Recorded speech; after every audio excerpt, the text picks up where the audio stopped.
Hello friends, আজকে দেখো আমি কাঁঠাল বীজের তরকারি করে দেখাবো। তো ওই জন্য আমি কুকার নিয়েছি। কুকারে একটা আলু আর বেশ খানিকটা কাঁঠাল বীজ আমি ছাড়িয়ে নিয়েছিলাম। সেই বীজ আর একটু লবণ দিয়ে একটা সিটি মারবো, একটা সিটি মারলেই হবে।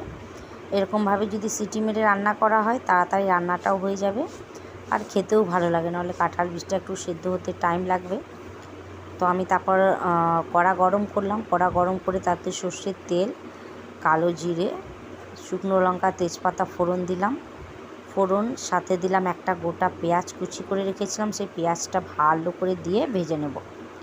তো পেঁয়াজটা যখন আমার সুন্দর করে ভাজা হয়ে যাবে তখন আমি দেব একটু আদা রসুন পেস্ট আর একটু জল দেব যাতে মশলাটা নিচ থেকে লেগে না যায়।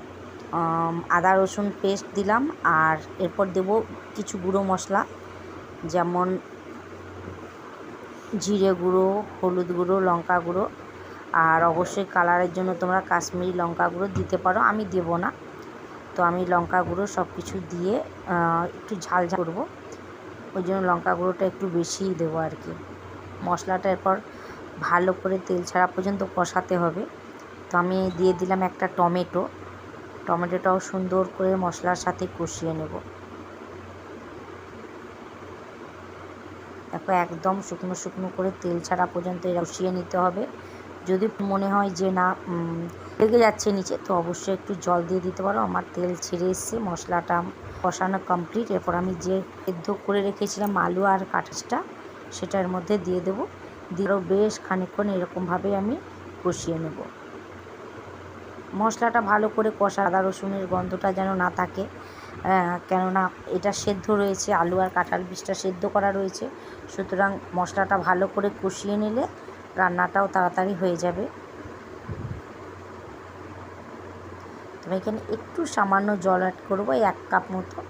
আমি বড় কাপের 1 কাপ মতো একটু জল অ্যাড করলাম, যাতে মশলা আর এই কাঁঠাল বীজ আর আলু ভালো করে সব কিছু মিশে যায়। একটু সামান্য ঢাকা দিয়ে দেব। গ্যাসটা লো ফ্লেমে করে আমি ঢাকা দিয়ে দিয়েছি। ঢাকা তুলে দিলাম। দেখো সুন্দর জলটাও কমে এসছে আর রান্নাটাও আমার কমপ্লিট। কেমন বেশ সুন্দর একটা মাখো মাখো ব্যাপার হয়েছে না? এরপর উপর থেকে আমি দিয়ে দেবো একটু গরম মশলা দিলে খেতে ভালো লাগবে। তো অবশ্যই একটু গরম মশলা বা চিকেন মশলা যে যা পারো মশলা একটু দিয়ে দেবে, যার যেটা পছন্দ ভালো লাগে আর কি, সেরকমই মশলা দিয়ে দিও নামানোর আগে। তো মশলাটা এরপর ভালো করে আমি চিকেন মশলাটা ভালো করে মিশিয়ে দিলাম। মিশিয়ে পর তরকারিটা নামিয়ে নেব।